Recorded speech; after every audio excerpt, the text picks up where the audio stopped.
Hello student, अपना chapter है carbohydrate.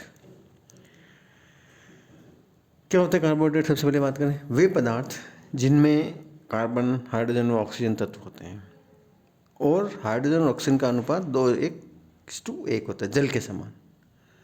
इसलिए हम इसको क्या बोलते हैं? कार्बोहाइड्रेट, यानी कार्बन के हाइड्रेट्स।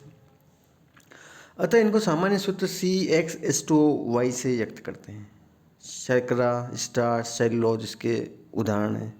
परंतु CH व O के कुछ कार्बनिक यौगिक जिसमें H व O का अनुपात 2:1 है, कार्बोहाइड्रेट नहीं होता, जैसे formaldehyde, acetic acid, lactic acid. जबकि दूसरी ओर कुछ यौगिक ऐसे जिनमें हाइड्रोजन व ऑक्सीजन का अनुपात 2:1 नहीं होता, वे भी कार्बोहाइड्रेट। उदाहरण के लिए रेमनोस C6H12O5, डीऑक्सीराइबोज C5H10O4। कार्बोहाइड्रेट का संबंध उन सभी यौगिकों से हैं जो पॉलीहाइड्रोक्सी एल्डिहाइड या कीटोन हैं या जल अपघटन पर ऐसे पदार्थ देते हैं। उदाहरण के लिए ग्लूकोज एक पॉलीहाइड्रोक्सी एल्डिहाइड तथा फ्रुक्टोज एक पॉलीहाइड्रोक्सी कीटोन है। सुक्रोज के जल अपघटन से ग्लूकोज और फ्रुक्टोज मिश्रण प्राप्त होता है, जबकि स्टार्च का जल अपघटन से केवल ग्लूकोज देता है। तो एक बेसिक जानकारी है कि कार्बोहाइड्रेट्स क्या है। एक्चुअली क्या है? कार्बन, हाइड्रोजन, ऑक्सीजन से बने हुए वो यौगिक हैं जिनमें सामान्यतः हाइड्रोजन और ऑक्सीजन का 2:1 नहीं, इसलिए इसको हाइड्रेट्स को कार्बन यानी कार्बोहाइड्रेट। नामकरण या वर्गीकरण। सामान्यतः कार्बोहाइड्रेट के नामों का अंत में ओ ऐसी ओ से होता है। वे कार्बोहाइड्रेट जिनमें एल्डिहाइड मूलक होता है एल्डोस कहलाते हैं और कीटोन मूलक वाले कीटोस कहलाते हैं। एक अणु में विद्यमान कार्बन परमाणुओं की संख्या के अनुसार कार्बोहाइड्रेट का नाम दिया जाता है। जैसे 4 कार्बन वाले हैं तो कार्बोहाइड्रेट को टेट्रोस, 5 वाला है तो पेंटोस कहा जाता है। कार्बोहाइड्रेट को 2 मुख्य वर्गों में बांटा जाता है, शर्करा व अशर्करा या पॉलीसैकेराइड्स। क्या है? सबसे पहले बात करें शर्करा की। शुगर्स, ये क्रिस्टलीय मीठे स्वाद वाले जल में विलय ठोस पदार्थ होते हैं। अणु की जटिलता अपघटन के आधार पर इनको 2 भागों में बांटा जाता है। मोनोसैकेराइड्स, इनका सामान्य सूत्र CnH2nOn, जहाँ N 2, 3, 4, 10 होता है तथा ये जल अपघटित नहीं होते हैं। ये स्वयं पॉलीहाइड्रोक्सी कार्बोनिल यौगिक हैं, अर्थात इनमें मुक्त एल्डिहाइड या कीटोमूलक होता है, जैसे फ्रुक्टोज, ग्लूकोज आदि। इनके नाम के अंत में ओज आता है। यदि मोनोसैकेराइड में CHO है तो एल्डोज और कीटोनिक समूह है तो कीटोज कहते हैं।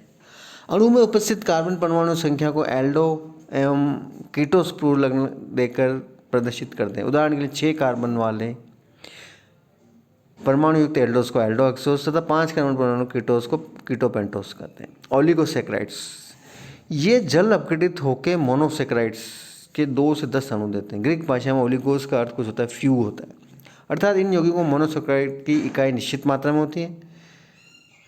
इसी आधार पर इनका नाम भी होता है। जैसे जल से अपघटन से 2 मोनोसैकेराइड प्राप्त होता है तो यौगिक को डाइसैकेराइड, 3 मोनोसैकेराइड प्राप्त बनते तो ट्राइसैकेराइड कहते हैं। उदाहरण के लिए सुक्रोज, ग्लूकोज, फ्रुक्टोज का डाइसैकेराइड है। लेक्टोज, ग्लूकोज, गैलेक्टोज का डाइसैकेराइड। इसी प्रकार रेफिनोज, ग्लूकोज, फ्रुक्टोज और गैलेक्टोज का ट्राइसैकेराइड्स है। हमने इस टेबल में बता रखी, जैसे इस तरह से कार्बोहाइड्रेट है। शर्करा जो क्रिस्टलीय हैं, मीठे हैं, जल में विलय है। अशर्करा जिसको पॉलीसैकेराइड्स बोलते हैं अपन, अक्रिस्टलीय, स्वादहीन है तो जल में अविलय है, अल्प विलय है। फिर हम बात करें शर्करा को मोनोसैकेराइड, ओलिगोसैकेराइड्स। मोनोसैकेराइड्स में एल्डोज या कीटोस जो triose, Tedros, pentose, hexose, hexose को एल्डोहेक्सोस और कीटोहेक्सोस में हमने बांट रखा है। ओलिगोसैकेराइड्स को डाइसैकेराइड, ट्राइसैकेराइड्स और टेट्रासैकेराइड्स। डाइसैकेराइड्स के एग्जाम्पल हमने बात की, सुक्रोज, गैलेक्टोस। ट्राइसैकेराइड रेफिनोज। अशर्करा या पॉलीसैकेराइड्स, ये जटिल संरचना तथा अधिक एवं अनिश्चित अनुभार वाले होते हैं। अधिकांशतः अक्रिस्टलीय तथा जल में अविलय होते हैं। ये स्वाद में मीठे भी नहीं होते हैं। जल अपघटन करने पर ये बड़ी संख्या में मोनोसैकेराइड्स देते हैं, जैसे स्टार्च, सेलुलोज प्रकृति में पाए जाने वाले पॉलीसैकेराइड्स हैं, जिनका सामान्य सूत्र C6H10O5 ब्रैकेट में N होता है। मोनोसैकेराइड्स, ग्लाइकोल्डिहाइड मोनोसैकेराइड में नहीं गिना जाता, जबकि क्रमानुसार यह सबसे प्रथम मोनोसैकेराइड माना जाना चाहिए, क्योंकि यह ध्रुवण अग्रणक होते हैं। प्राकृतिक रूप से प्राप्त सभी कार्बोहाइड्रेट यौगिक ध्रुवण गुणक होते हैं, ऑप्टिकली एक्टिव कंपाउंड्स होते हैं। मोनोसेक्राइडों को कार्बन परमाणु की संख्या के अनुसार नाम दिया जाता है। जैसे 3 कार्बन वाला परमाणु मोनोसेक्राइड ट्रायोस, 4 वाला परमाणु टेट्रोस, इसी तरह पेंटोस, हेक्सोस इत्यादि। कार्बोनिल समूह की प्रकृति के आधार पर इन्हें 2 वर्गों में विभाजित किया जाता है। एल्डोज ये पॉलीहाइड्रोक्सी एल्डिहाइड होते हैं, उदाहरण के लिए ग्लूकोज। कीटोस ये पॉलीहाइड्रोक्सी कीटोन होते हैं, उदाहरण के लिए फ्रुक्टोस। ग्लूकोज की बात करते हैं, क्या है ग्लूकोज? इसे अन्य नामों जैसे डेक्सट्रोज, अंगूर शर्करा, रक्त शर्करा आदि से भी पहचाना जाता है। प्रयोगशाला में सुक्रोज के जल अपघटन से प्राप्त किया जा सकता है। ग्लूकोज विलेयता कम होने के कारण या ठंडा करने पर विलयन से पृथक हो जाता है। सुक्रोज का हमने जल अपघटन किया है, सेल की उपस्थिति में रिएक्शन से बता रखा हमने, ग्लूकोज फ्रुक्टोज बना। औद्योगिक स्तर पर इसे स्टार्च से बनाया जाता है। इंडस्ट्रियल प्रोसेस में ग्लूकोज चाहिए किससे बनाते हैं हम? स्टार्च है, उसका जल अपघटन किया किसके साथ? 120 डिग्री सेंटीग्रेड दाब और तनु H2SO4 की उपस्थिति में, तो क्या बना? ग्लूकोज बना। अब हम इसकी संरचना और अभिक्रिया के बारे में जानकारी लेते हैं। ग्लूकोज के बारे में, यह कार्बन हाइड्रोजन की प्रतिशत मात्रा एवं अणुभार निर्धारण से ग्लूकोज का अणु सूत्र C6H12O6 ज्ञात हुआ। ग्लूकोज का उत्प्रेरक की अपचयन कराने पर हेक्सा हाइड्रोक्सी एल्कोहल सॉर्बिटोल प्राप्त होता है, जो पुनः अपचयन करके N-हेक्सेन देता है। क्या है कि हम संरचना की बात करें, उसकी कुछ रिएक्शंस की बात करें, जनरल तो क्या होता है ग्लूकोज का स्ट्रक्चर कैसे क्या है कि अगर हम ग्लूकोज का अपचयन करेंगे तो क्या बनेगा? सॉर्बिटोल, जिसको C6H14O6 यानी 6 कार्बन वाला अल्कोहल है, हेक्सा हाइड्रोक्सी अल्कोहल है। यानी कि इसमें क्या हुआ, जो आपका CHO समूह था वो अपचयित होके CH2OH में कन्वर्ट हो गया। और फिर हमने इसका अपचयन किया लाल फॉस्फोर HI से, तो हमें क्या मिला? C6H14, जिसको हम N-हेक्सेन बोलते हैं।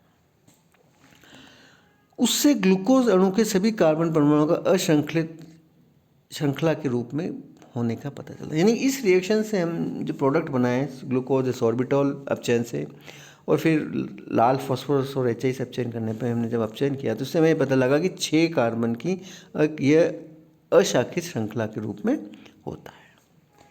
अब हम बात करते हैं कैसे पता लगा कि इसमें हाइड्रोक्सिल समूह की उपस्थिति है। किसी एल्कोहल में OH समूह की उपस्थिति का ज्ञान एसिटिलीकरण अभिक्रिया द्वारा किया जा सकता है। ग्लूकोज का एसिटिक एनाहाइड्राइड के साथ अभिक्रिया तक कराने पर पेंट्रा एसिटिल ग्लूकोज प्राप्त होता है, जिससे इसमें 5 OH समूह की उपस्थिति का पता चलता है। किसी यौगिक में एक ही कार्बन परमाणु से यदि 2 OH समूह जुड़े हैं तो वो यौगिक अस्थायी होता है, परंतु ग्लूकोज 5 OH समूह वाला स्थायी यौगिक है तथा यह 5 OH समूह भिन्न भिन्न कार्बन परमाणु पर होने चाहिए। ग्लूकोज है, हमने 5 मॉलिक्यूल किसके एसिटिक एनाहाइड्राइड का हमारा क्या बना? इसने पेंटा एसिटिल ग्लूकोज, क्या बना? पेंटा एसिटिल ग्लूकोज। से पता लगता है कि इसमें OH समूह है 5 नंबरों। कार्बोनिल समूह की उपस्थिति, ग्लूकोज के अणु में कार्बोनिल समूह की उपस्थिति निम्न अभिक्रिया द्वारा सिद्ध होती है। ग्लूकोज HCN के साथ क्रिया कर साइनोहाइड्रेट जो का उत्पाद बनाता है। ग्लूकोज को हम HCl से अभिक्रिया करने से ग्लूकोज साइनोहाइड्रेट बन गया, यानी कि किस वजह से हुई? कार्बोनिल समूह की रिएक्शन है वो उसने दी। इसी तरह से हाइड्रोक्सिल एमीन के साथ ग्लूकोज की क्रिया में ऑक्सीजन बना था, वो भी हमारे कार्बोनिल समूह की रिएक्शन है। हाइड्रोक्सिल के साथ अभिक्रिया करने से क्या बना है? ऑक्सीजन। इन दोनों क्रियाओं से ग्लूकोज अणु में कार्बोनिल समूह की उपस्थिति का पता चलता है। इसी तरह से हम बात करें कार्बोनिल समूह की प्रकृति। कार्बोनिल समूह 2 एल्डिहाइड हो सकता है या कीटोनिक हो सकता है, उसमें भी हम आगे बात कर रहे हैं कि सामान्य ऑक्सीकरण अभिक्रियाओं द्वारा कार्बोनिल समूह की प्रकृति एल्डिहाइड कीटोन के बारे में जानकारी प्राप्त की जा सकती है। यदि कोई यौगिक आसानी से ऑक्सीकरण द्वारा उतने ही कार्बन परमाणु वाला कार्बोक्सिलिक अम्ल बनाता है, इसका मतलब एल्डिहाइड समूह होना चाहिए। हम बात कर रहे हैं कार्बोनिल समूह कौन सा है, कीटोनिक है या एल्डिहाइडिक। अगर एल्डिहाइड वाला है तो उसका आसानी से ऑक्सीडेशन हो सकता है। इसको हम रिएक्शन से देखते हैं। ग्लूकोज ब्रोमीन जल द्वारा सम कार्बन संख्या वाले ग्लूकोनिक अम्ल में ऑक्सीकृत हो जाता है। ग्लूकोज को अगर हम ब्रोमीन जल द्वारा ऑक्सीडेशन करते हैं, ब्रोमीन जल द्वारा, तो ग्लूकोनिक अम्ल बना, और जो ग्लूकोनिक मतलब वो 6 कार्बन वाला है। इस ग्लूकोनिक अम्ल का तनु HNO3 से ऑक्सीकरण कराने पर सैकरिक अम्ल 6 कार्बन परमाणु वाला डाइकार्बोक्सिलिक अम्ल बनता है। इसका तात्पर्य है कि कार्बन श्रृंखला पे एक सिरे पे कार्बोनिल समूह है, दूसरे सिरे पे प्राथमिक एल्कोहल समूह होना चाहिए। ग्लूकोज है, ब्रोमीन वाटर से हमने किया, ग्लूकोनिक अम्ल लिया। फिर फर्दर हमने तनु HNO3 से ऑक्सीडेशन किया, तो जो उसका प्राइमरी एल्कोहलिक समूह है CH2 है, जो किसमें कन्वर्ट हो गया COH, यानी कि इसने डाइकार्बोक्सिलिक अम्ल बनाया। इसी तरह से ग्लूकोज फैलिंग सॉल्यूशन और टॉलन रिएजेंट का भी अपचयन कर देता। और लाल अक्षय और रजत दर्पण, ग्लूकोज टॉलन रिएजेंट के साथ क्या देगा, रजत दर्पण, और फैलिंग सॉल्यूशन के साथ क्या दे रहा है, लाल कलर। ये दोनों रिएक्शन इस बात की पुष्टि कर रही है ग्लूकोज में CHO समूह है। तो हमने 3 चीज़ें दी, ग्लूकोज में CHO समूह है, कार्बोनिल समूह है, हाइड्रोक्सी समूह है, नंबर ऑफ हाइड्रोक्सी कितने हैं, और अनब्रांच्ड चेन है। इसी को हम आगे कंटिन्यू करेंगे। Thank you.